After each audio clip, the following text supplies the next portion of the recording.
Okay. I believe I am live at this moment. I am going to try one thing which could cut it out totally, which I'm hoping it doesn't. But I can hear everything, and it's a little disconcerting here. So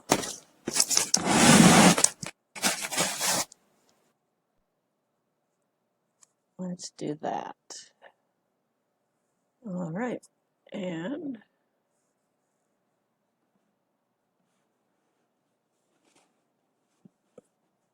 a little more adjustment.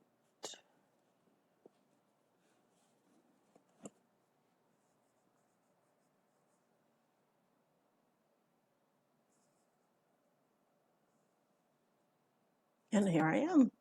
Okay. All right, let's see if Facebook catches up with that.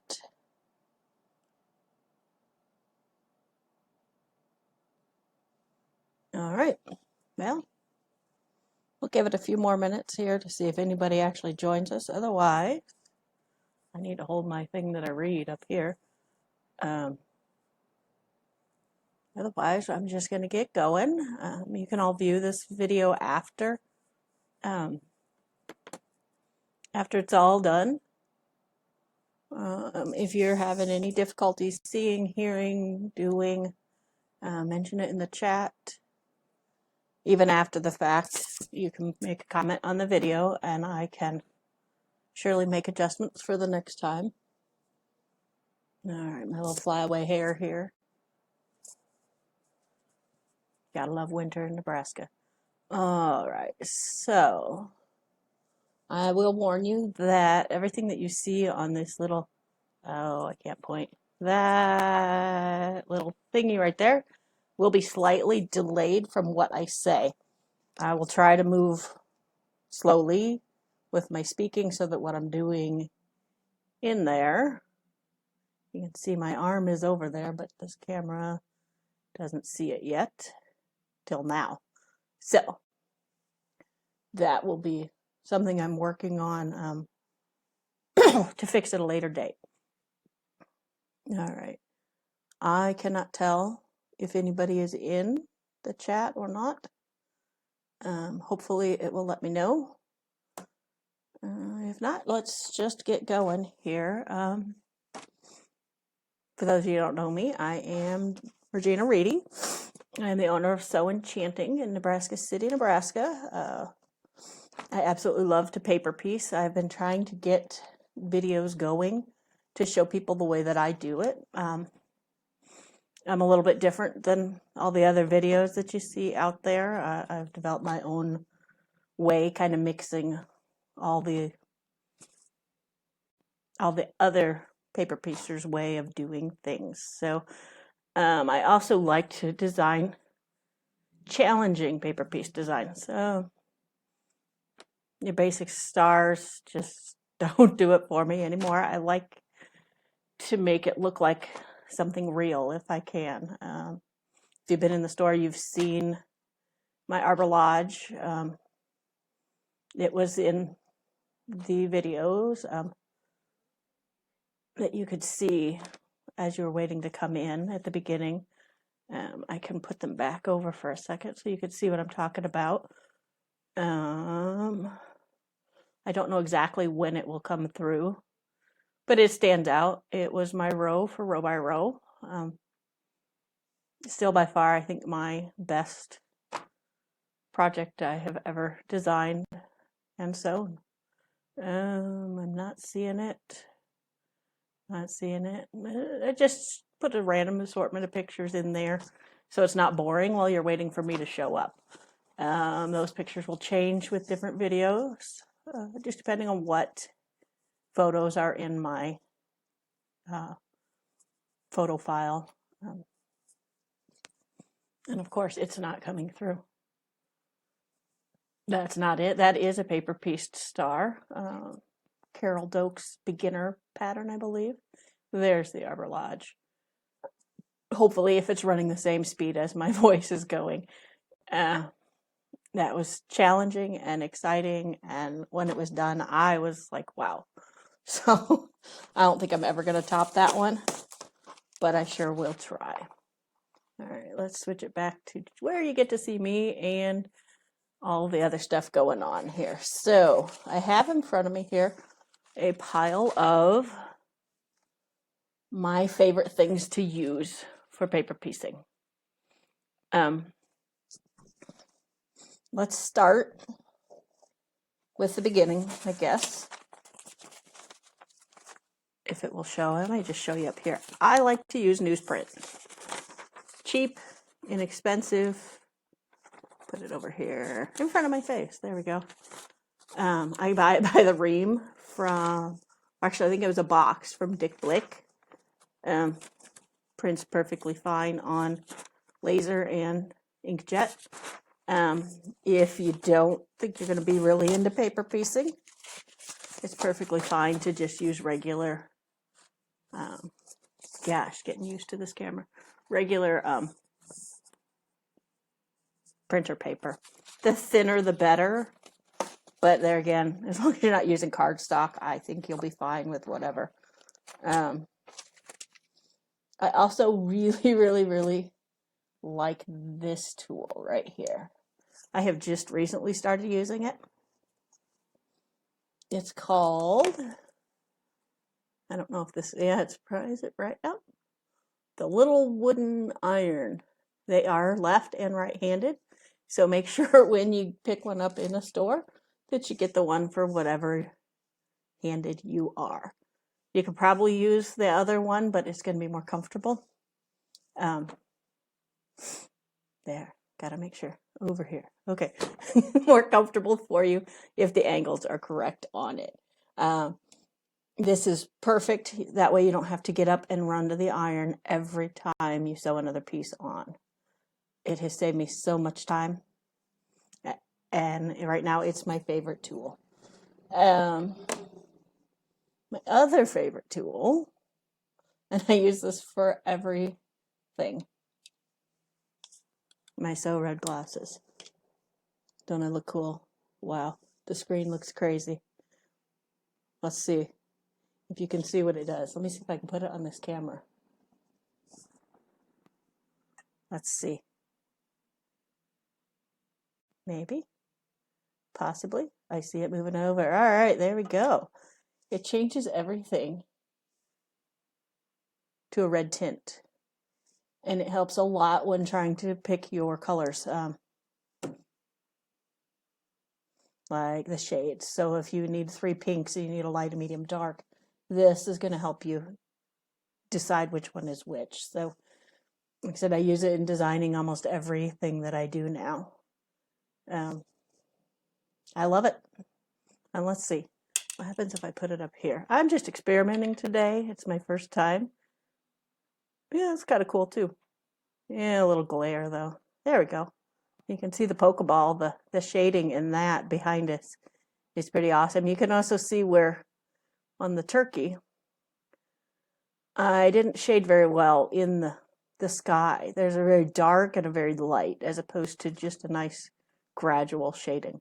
So anyway, that's it. Those are my 2 favorite tools. The Sew Red glasses for everything, pretty much. You'll see me running around with them on top of my head at the store when I'm in design mode. They're just great. I can't talk about them enough, to be honest. If you're in here for very long asking me about color, I'm going to put the glasses on your face. So I'm still not seeing anything in chat. So if there's anybody here, welcome. I'm hoping I'm actually streaming here. I'm planning to go till about 9:45, 9:50 or so, just so I can get the store open on time, in case any of you are coming down to shop with me. All right, so let's move on in the tools. I also like my Elmer's glue. You can get special glue sticks for quilting, but these work great too. So I just use this one. It's purple when it goes on, so I can see where I put it too. So the other thing that you need Here's a pencil, any kind of pencil, just so you can make notes about things that you're doing. This guy is my other favorite tool. I have had this one for probably 15, 20 years, maybe. It's just a chalk pencil, works like a mechanical pencil. The chalk in and out, same as the mechanical pencil. May not have been able to see me doing that very well, but you can swap out. I've got like 5 different colors I can use for whatever, if I need to make a mark on fabric, and it just brushes off. So I've tried all those erasables and all the other things, and I end up setting the ink into my fabric somehow. So this is by far the best thing I've used, and I'll probably continue to use it until it breaks and I can't buy another. So the other few items you need, of course, you need a good rotary cutter. I like this one because when I push it down, the blade comes out, and then when I let go, the blade goes away. I don't have to remember to flick a switch. And you'll need a pair of cheap scissors for cutting paper. All right. This little guy here, can you see it? Let's see, move it up there. This is another new thing that I have just added to my arsenal after I did the Arbor Lodge. Wish I would have had it for that, because there were a lot of seams I had to trim. But this is a great tool, and I'll be using it throughout the video. Later on in future videos, I may have links for you to purchase these items. I am not really good about keeping my store up to date, my online store up to date as to the similar things that are in the shop here. It's just too much work to put it all in there when a lot of it sells quickly and then I don't get any more. So this comes in both this short size and a longer size.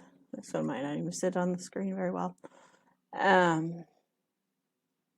They are both useful. There are times when you don't want the big one in your way, so it's nice to have the little one. And then there are times when the little one is just not long enough. So I suggest, just from the get-go, buy them both. Most stores, when they sell them, they come in a package deal where you get 2 of them for cheaper than buying them separately. So the other item you will need is some kind of ruler with the inch markings on it. You know, just because you always need a ruler. So there's that. If you are a pinner, I am not a pinner. You will very seldom see me pin unless I need to make sure something matches exactly. So if you are a pinner,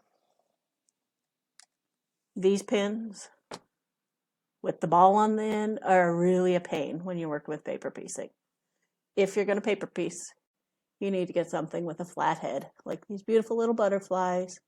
At the moment, I don't have these for sale in the store. I've only got these because, well, I don't pin a whole lot, so I don't think to remember to order pins. So hopefully with my next Notions order, I will get some of these flat ones in for people who are just more confident when they pin.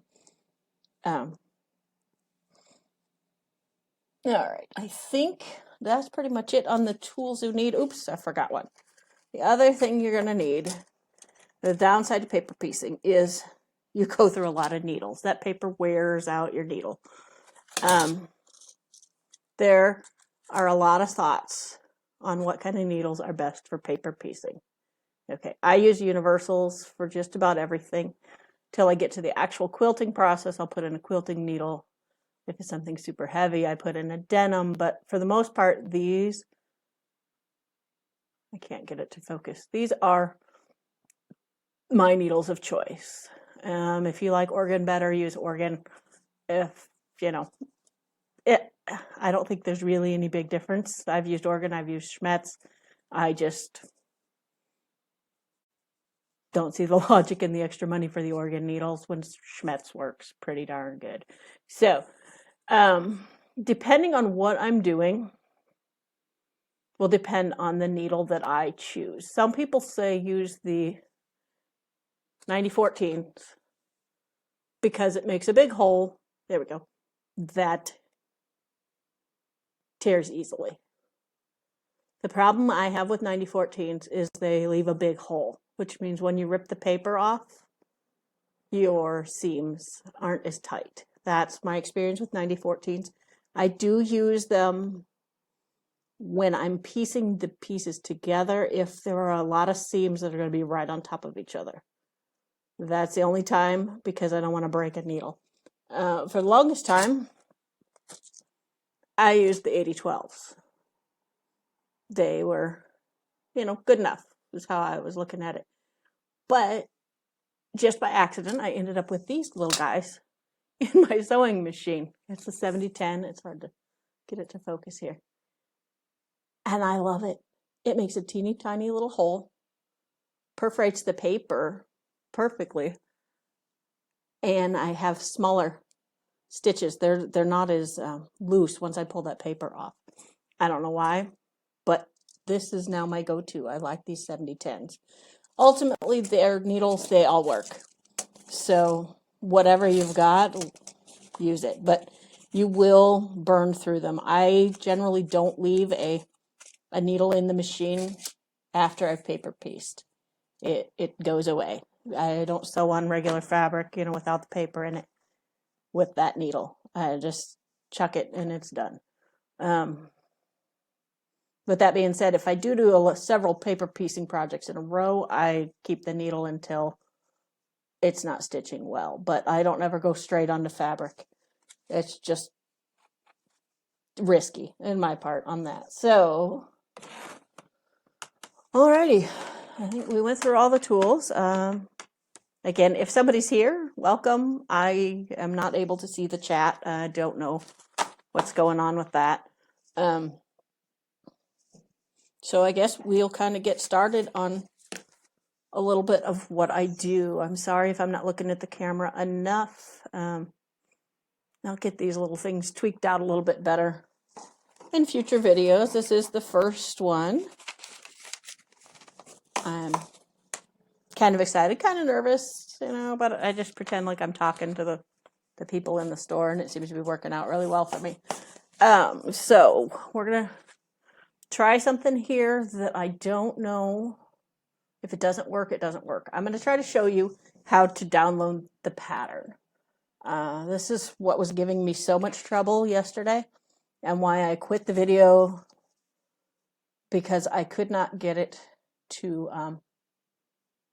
allow me to show you how to do things on the website itself or on Facebook. So I'm going to try to get that loaded over right now. If I can find that thing. No, that's not the one. Okay, here we go. All right, maybe. There we are. This would be a lot easier with my mouse. I will be right back in screen here. I'm trying to use the touch screen, and that's just not doing so great for me. All right, here's my mouse. I will turn it on. All right, there we go. So now I'm not doing this at y'all all the time. It looks like I'm trying to jab you. So here we go. All right, let's try to get this thing over there. Okay, so let's see. What is on the screen? Let's do this. That little. Make that. All right. So there we go. You should be seeing up in the corner, up over. I don't know where it is on your screen. But anyway, over there somewhere is just the little software I'm using to create this video. I'm going to try to open Facebook.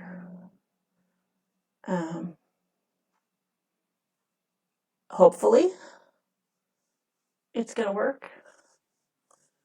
All right, so there's Facebook.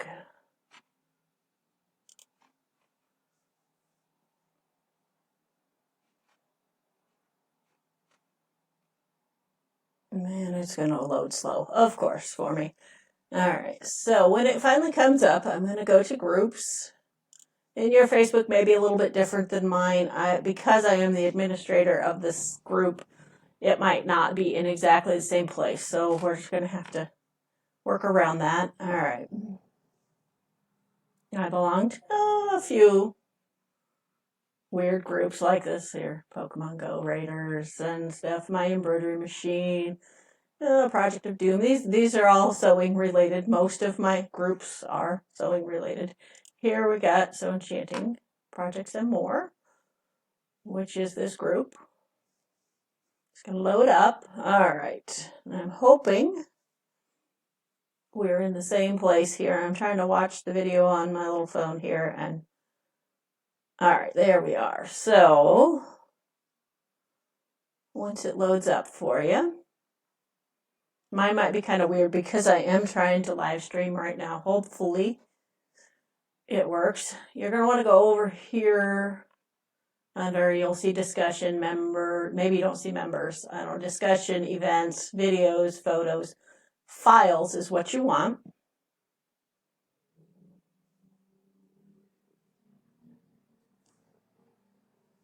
And we'll wait a minute for that to load up. This is where all of the patterns that I share in this group will be found. I try to put them in as PDFs. That seems to be a pretty basic file that most people can deal with nowadays. All right, so we click on the one here that says Paper Pieced Christmas Tree. It should open another browser tab for you.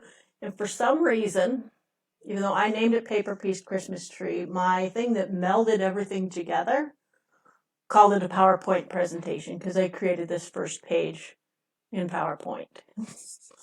So anyway, and for some reason, and I don't know why, it's a smaller page than the rest of the pages. So you look through, you can see, this is just the basic kind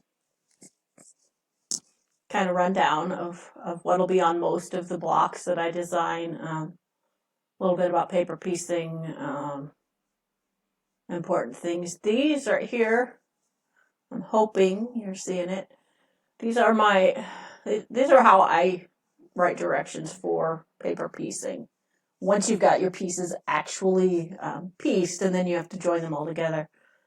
I know I have confused some people with this negative sign and greater than sign. If you're mathematical in mind, you see this as an equation. Me, I totally just saw it as a neat way to draw an arrow. So this is not a mathematical equation. These are just sew B to C, sew D to E, and then you sew A to the BC to the DE. Just pretty straightforward. And then that equals the A through E unit. So that's pretty much every paper pieced pattern I have written out. That's how I do it. So I won't change that. And then it just moves on to doing another section and another section and another section until you get to the point where you've got 2 or 3 main sections that you then just join together and you're done with that process. So that's pretty much always going to have these little boxes unless I come up with some better way to do it. I will always try to have a picture with color where they go. That will be as you look at the front of the pattern, like when it's done, what you're going to see. This one over here will always be what it looks like on the back with the paper sewn to it. So if you notice, I guess the pieces aren't named over here, but this G1, G2 piece is this right here. Or maybe this one. It's this one. Yeah, sorry. I'm hoping you guys could see my cursor because otherwise you're like, what is she pointing at? So, all right. So they'll have that. They'll have this color guide. My whatever number it says, like 4 inches, that will always be by width of fabric, unless it says 4 by 6, which would be a 4 by 6 inch piece of fabric. But for the most part, if I just have a single number, assume that that means a width of fabric strip. You know, and then in this one, I also did just a large printout of the paper. Some people like to have a bigger version to look at. When that printed, it did not print well.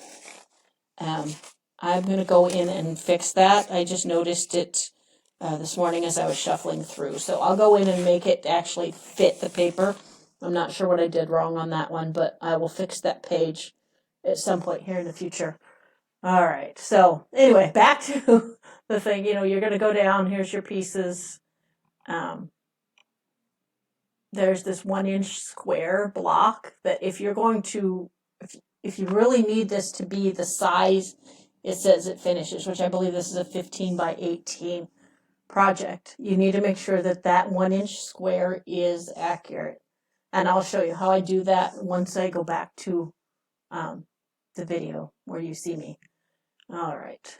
You know, and I tried to group these pattern pieces together as how they go together. Like this one here is all the top of the tree, you know. These are your two side pieces that are the wall. You know, I tried to group them logically, even just for the printing, just so they were easier to keep straight. So, all right. I think there's one more thing I need to show you. Okay, actually how to print it. Okay, we'll go back up to the top. Where is that? On my computer, I have this little thing that drops down in PowerPoint presentations that has a print option right here. You can also click on these little dots, I think. Yeah, and there's a print option there. You know your computer, how you print things, you know, from the internet, PDF, you know. If you're having difficulties, be sure you can ask me questions. Stop in the store, shoot me an email, message me on Facebook, any of those things. You know, if I can get this chat thing working properly in the future, you can ask me in the chat. But for me, I'm just going to click on this print. It will bring up, I'm not really sure what this is, a page. There we go. All right, now it's loading. There we go. The biggest thing is here, and I'm hoping you see it. I'm trying to watch and see if, first thing we got to get it on the right printer. You know, choose whatever printer you have. I have a lot of printers, so right now I guess it's only showing us 2 at the moment, but okay. The very important thing is here. Number 1, you don't want to print 2-sided because you're going to be cutting your patterns out. And number 2, this little fit to page thing. I'm hoping you can see it. I'm looking. You want to make sure that's not cut, not clicked. I had a heck of a time when I was designing this pattern. I couldn't figure out why it wasn't printing true to size. I had that button checked. I have been printing patterns online for years now, and I know if you want a true to size, you don't want fit to page. But yet, here I am designing away on I don't know how many designs I've done, and I forgot to make sure fit to page. I spent probably another 12 hours working, trying to figure out what was wrong when all it was that one little button. So it's a very important button there if you want things to be true to size. Paper piecing is wonderful in that whatever size it prints out, it's going to be standard across the board as long as you print your whole pattern at the same time on that. So if you accidentally did that fit to page, all that matters is it's going to be smaller than the 15 by 18, which if you're just sewing the tree by itself, everything's fine for that. And then if you're going to add to it on your own, then you just have to take into consideration what size it is. So, all right, I already have mine, so I'm not going to do it, but you would obviously print send it to your printer, tell it whatever details you want. You could go under more settings, print using your system dialog. There's things in there. If you don't want to use as much ink, you can tell it, less ink. You know your printers, hopefully. And if not, I can talk you through it if you need me to. All right. The other thing of importance here is if you totally mess up and need to reprint a section, you don't have to reprint the whole pattern with all the instructions and everything.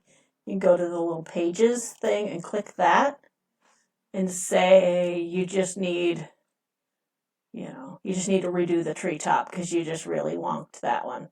So you go, okay, what page is that? It's the next to the last page. So, well, I guess I better just count them. I don't see how many. Oh, there's 8 pages. So that would be page 7. So you would just enter page 7 in your thing here. So, and then it just brings it up. I'm waiting to see if it does this here. Maybe. Yeah, the video is a little bit behind what I'm saying. Hopefully you're hearing it and seeing while I'm talking.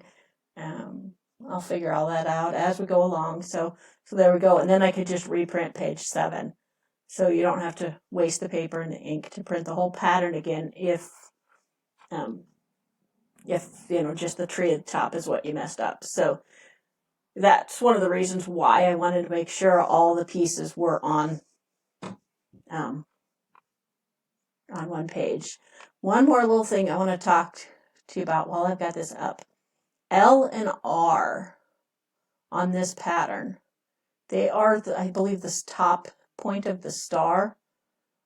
I really try to avoid having partial seams when paper piecing. That's one of the joys of paper piecing is you can play around with it and get it so you don't have partial seams. But for the star to look its best, these 2 pieces really needed to be done as partial seams. So I do apologize for that. I won't do that often.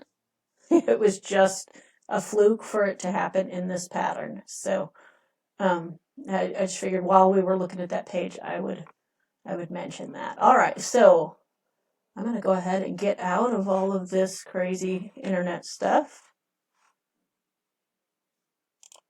All right, and we're looking, I got about 10 minutes left. We can talk about, hey, there I am again. Talk a little bit about that registration, that 1-inch registration mark. Let's look at that here. All right. I am going to try to do it under that camera. I really do apologize how it's laid out and it's delayed from the rest of the video. It's frustrating for me. I have been trying, we're working on going live for several months now and have still not figured out why that other camera won't work. So what I'm going to do is show you. I think it's going to be clearer on the white pages over the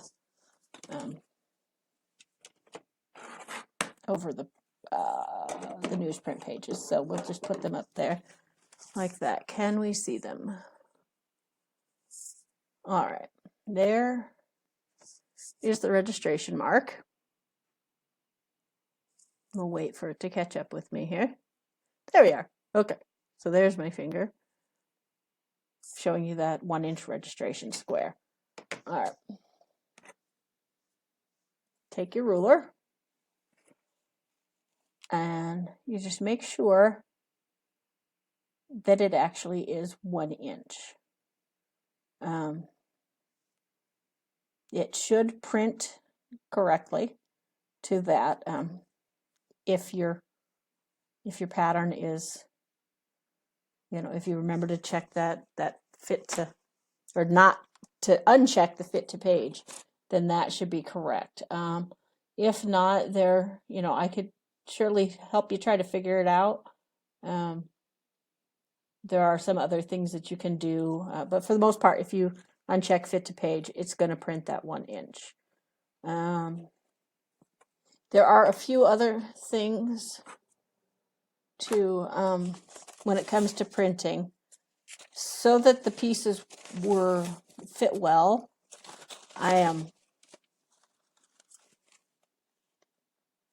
Did not, what was I saying? Lost my train of thought. Okay, so that pieces like this one here, let's see if I can show it to you up in front. The 2 side pieces were very large. And when I originally worked it out, the printer wanted to print them so you had to glue pages together. That's no fun. You have to glue on this page, this one here, because it's just too big. So you see the glue edge. Let's see, where is that? Over here it says glue edge. And then over here it says glue edge. So those 2 edges have to be brought together before you start sewing.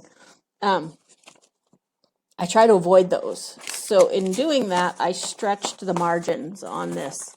So you can see there's really, really small margins. If for some reason your printer can't print that far out, what will happen?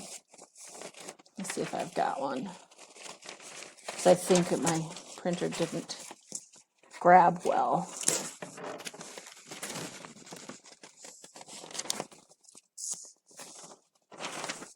No, it did it all right on everything but this piece. And I was hoping to show you with the dotted lines, but see, can you see it? The 1 inch square, it didn't print the bottom of the square. So what you would do is just take your ruler, let's put it back in here, and figure out, okay, so where is that 1 inch mark? If you needed that, say it was your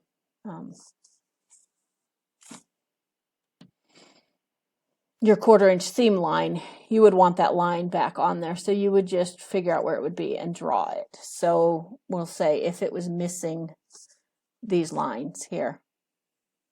I know it's delayed. I apologize for that. If it didn't print those, then you would just draw them back in on your own. So see, that's another place where this comes in handy. Mine amazingly did not skip any of them. Normally I have at least one where the paper doesn't feed through properly. But I got lucky on this pattern. All right. So we have, I could talk for another few more minutes before I have to close up, shut the store. So that's kind of the basics. You know, we covered the tools and the how to print the pattern, a little bit of how my brain thinks, I guess, with the piecing order and such things.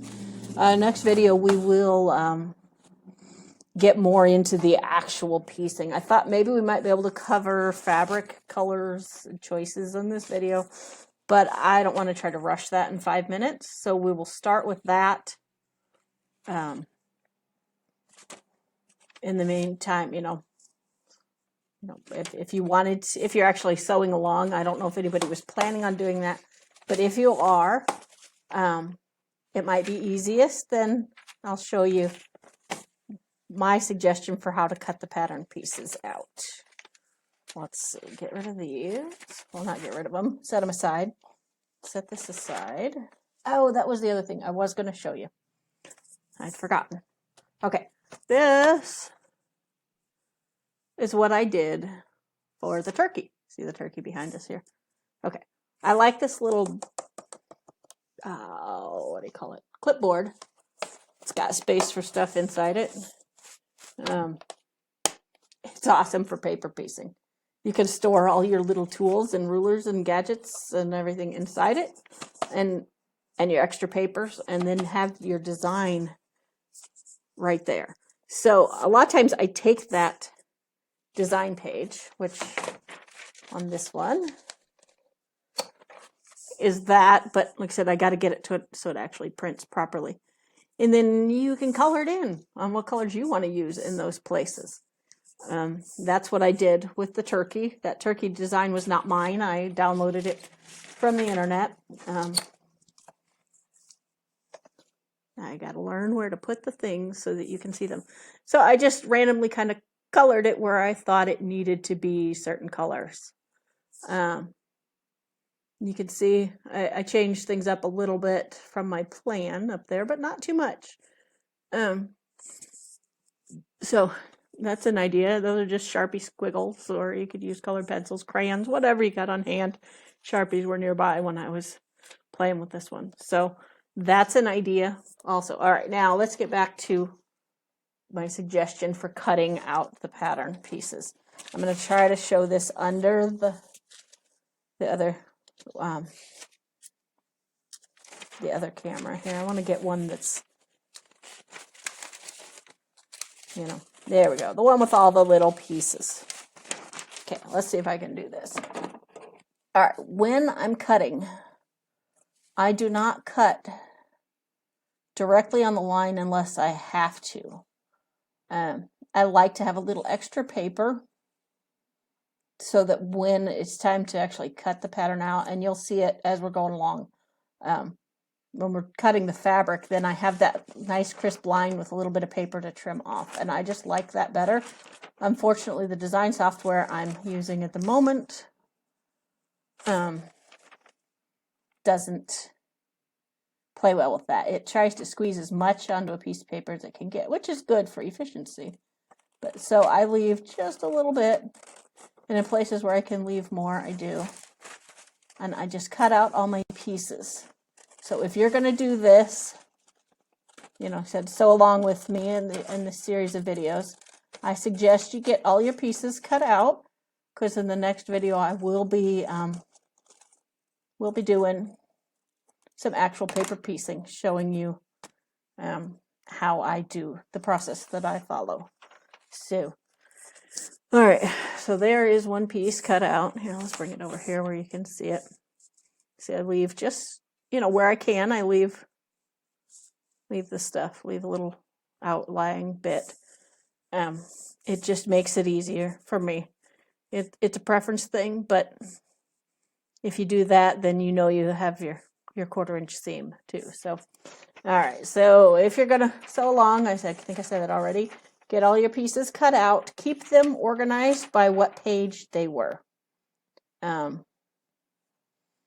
That's going to help a lot as we go into things. If you want to put all these little pieces in a baggie, that works well, or just in a little pile on a tray.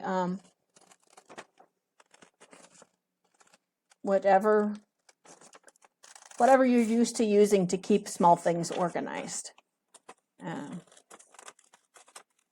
So, all right.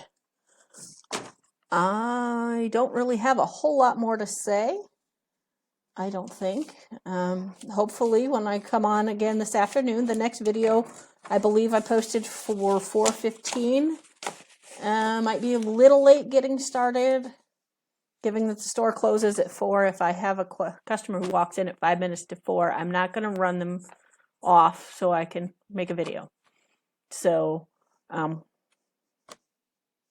that would just be silly on my part. So if for some reason I'm not here right at 4 o'clock or 4:15, I think it was 4:15 I posted, know that I am coming. If this was actually a successful video, if I'm just talking to the world for the last 45 minutes and nobody was watching and I can't even get it out there, nobody will know. So this is an experiment, and I'm hoping it went well. Hope you all enjoyed it. Give me suggestions. I'm always open for them. I know I need to look at the camera more, but that's a little hard to do when you're trying to look at what you're doing. So I got lectured on that all the time in my speech classes in school. I would get so involved in what I was doing, I'd ramble on talking about it, but never made eye contact. So I know that's a flaw I have, but I will work on it. Anything else? I don't think there's much more to say. I know lots of people have dramatic ways of signing off. Maybe I'll get one of those.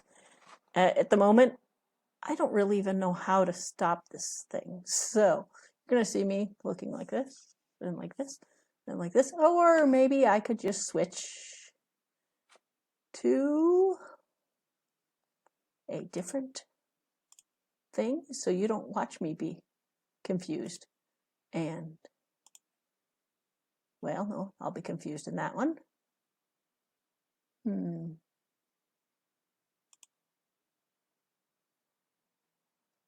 Not that one. You will see me confused in that one. That one. Hey, there we go. We'll use the opening screen as the closing screen. There we go. All right. Now you won't see me trying to figure out what I'm doing. Okay. Where did that go? Anyway, everyone, thanks for coming. I'll get better as time goes on.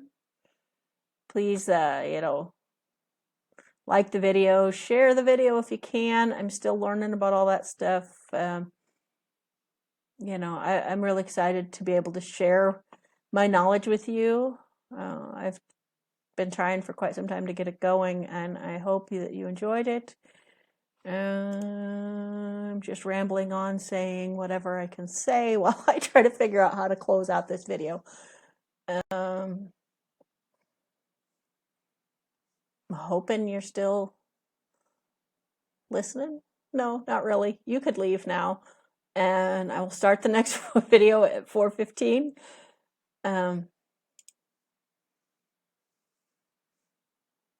I think I may have figured it out, possibly. Maybe. If you're still here and giggling at me, that's awesome. I'm not really sure what I'm doing here. Okay, well, I'm back on the stores or on the group page. Maybe I can find the video to stop streaming, possibly. Oh, learning new things is so much fun. All right. Okay, so here, I found the video.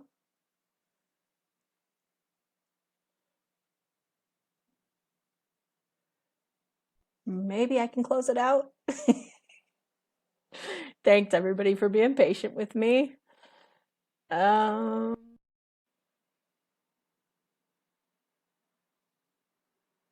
I still don't know how to not be broadcasting. Interesting.